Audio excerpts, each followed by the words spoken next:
Hello and welcome to our latest Insider interview. Today in the studio I'm joined by Rebecca Maclean, co-fund manager of the Dunedin Income Growth Investment Trust. Rebecca, thank you for your time today. It's a pleasure to be here. So the investment trust predominantly invests in the UK, but there's also some exposure to overseas, of which you can have up to 25% in. So where are you finding the best opportunities at the moment from a valuation perspective, here in the UK or overseas? Well, the UK market is unloved, and it's been said many times that where we are, the UK market is looking cheap from an earnings perspective, from a dividend perspective. So it's on about 10 times PE, 4% dividend yield. This is attractive versus history.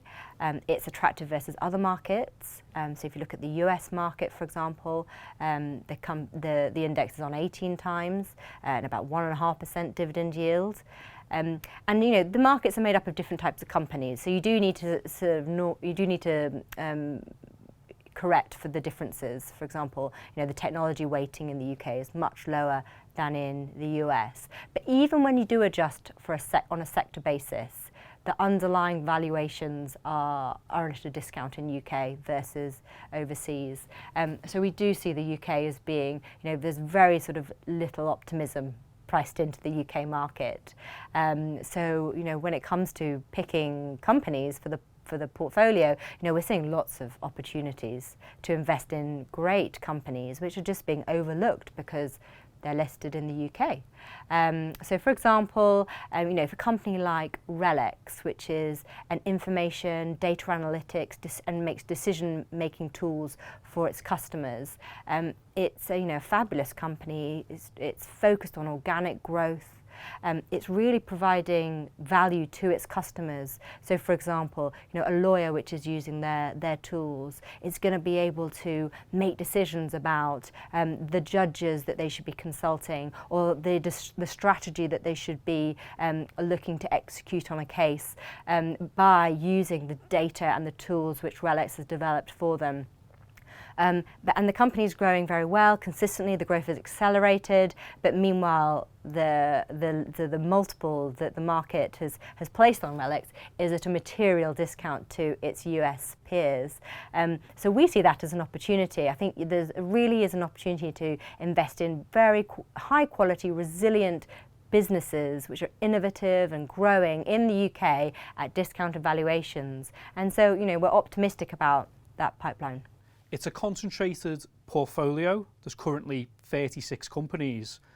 So what have been the latest names to enter the portfolio? It is a concentrated portfolio. So we do, sort of select our best ideas for the trust. The last company to be introduced to the portfolio was National Grid. So we like the space. It is, an infrastructure, electricity networking business that operates in the UK and in the US. We also hold SSE, which is in a similar sector. And what we think is that sort of the underlying fundamentals for the sector are more positive than they have been in the past. There's a huge amount of investment required to update the grid and the electricity network in the UK and in the US in order to allow this transition towards renewable energy, because of the differences in terms of where the electricity is generated. In the UK, much of the wind energy is generated in Scotland, and so there's a huge amount of investment required to get the electricity to where it needs to be, which is predominantly in the south. So what this means is that there's sort of underlying support, because there's investment required in the assets, which is going to support National Grid's asset base and in turn the earnings generation of the business. So that should support our future earnings growth and then also dividend growth. And when you identify a new opportunity like National Grid, is it a case of selling down existing holdings or taking one out? Is it a one in, one out policy, given it's such a concentrated approach? Well, there's a healthy amount of competition for capital. So every time that we're considering a new company, when we're looking at our watch list of 20 companies that are on the sidelines that we've been monitoring for some time, to take that decision to enter, we're going to be weighing up the outlook in terms of the prospective returns of that company to the rest of the portfolio, and we're also thinking about the risk characteristics and what that will bring to the portfolio. So in the example of National Grid, for example, we did have a large position in SSE. So we partly funded that new introduction of National Grid by reducing SSE, which we still like the space, we still did add to the theme, but it was helpful in terms of managing some of the risk characteristics. But also National Grid has got a superior dividend yield, so it's helpful from an income perspective too, to make that decision. So we're sort of weighing up those different factors when we make that decision about what to introduce to the portfolio.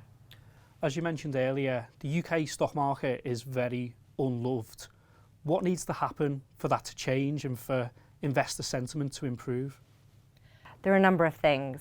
It is, it's been a very challenging environment for the UK, for UK investors.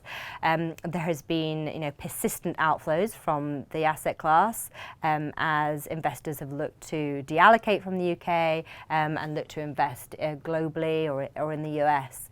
So that's been a real headwind for UK companies, particularly mid-cap companies and smaller companies, because of the liquidity challenges which that brings. So I think that would be one factor, would be sort of a change in that underlying flow picture. Would be very supportive for UK equities if you start to see that tip back into inflows, which we have not seen for a number of quarters now.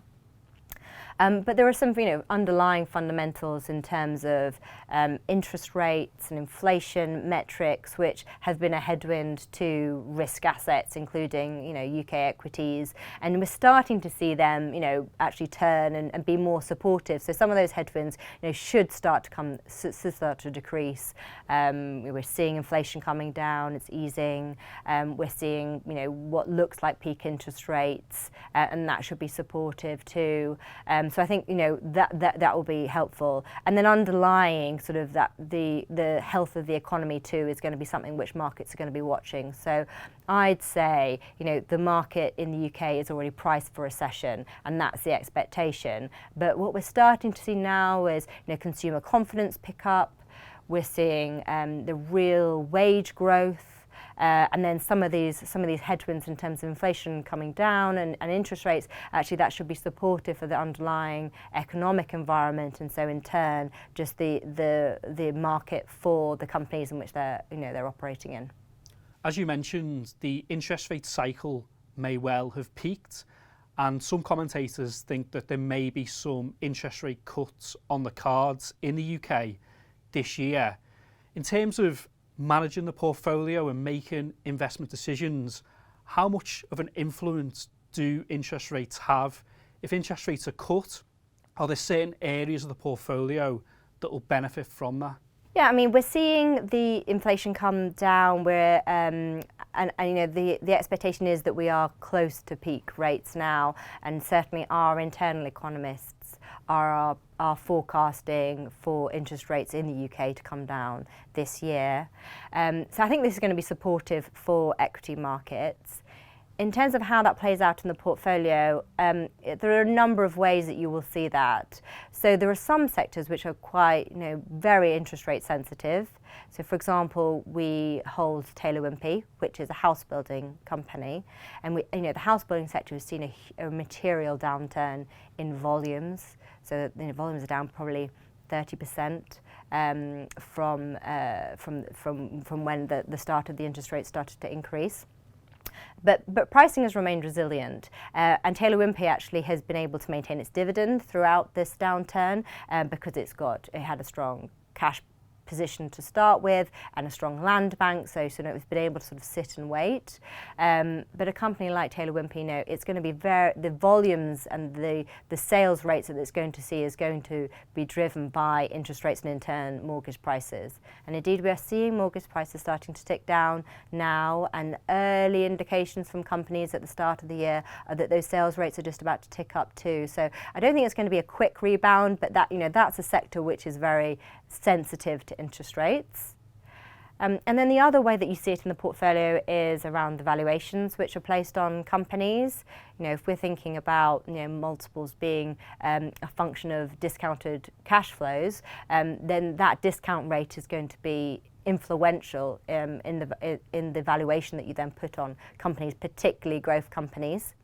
So if I look at a company like Softcat, which we own in the trust, this is a UK value-added reseller of IT equipment, hardware and software to small companies and also to government. That company is benefiting from the underlying growth in demand for technology, which we're seeing is becoming much less discretionary than it has been in the past. And there are the new trends around like AI and data, big data, which companies need to keep investing if they're going to remain competitive. So this is a growth market. We expect the company to continue to grow, and that it should be in a strong position given its culture, its customer relationships, and its breadth of offering. So we're supportive of that future growth. But you will start to see the way that you value a business like that will change as discount rates come down. That's not the investment case. It's not sort of predicated on lower interest rates. But a company like a growth company like that, would see its shares supported by lower interest rates. Investment trusts have the ability to borrow to invest, known as gearing. What are the current gearing levels on the investment trust you manage? The current gearing is 9%. It hasn't fluctuated too much. We're not really looking to time the market, but there is flexibility in order to increase the gearing if we felt that was appropriate. But yeah, it's been pretty consistent at 9%, and it's helpful from a trust perspective in terms of enhancing some of the returns and the income as well from the portfolio by having that gearing. So yes, we do run it. I don't think it's particularly aggressive level, but it's something which is helpful and we see as supportive for the trust. And finally, do you have skin in the game? I do. I own the trust. I also bought shares for my 2 young daughters too. And the reason being, as we said, I think it's a great time to be investing in UK companies and Europe. But this is a way of having exposure to a diverse set of quality companies, which we think that they can deliver attractive returns over the long term. And then on top of that, the trust is trading at a high single-digit discount to NAV too. So there's a double discount. So it feels like a good place to be, to be investing with that long time horizon. Rebecca, appreciate your time. Thank you for coming in. Thank you for having me. So that's it for our latest Insider interview. Please let us know what you think. You can comment, like and subscribe. And hopefully I'll see you again next time.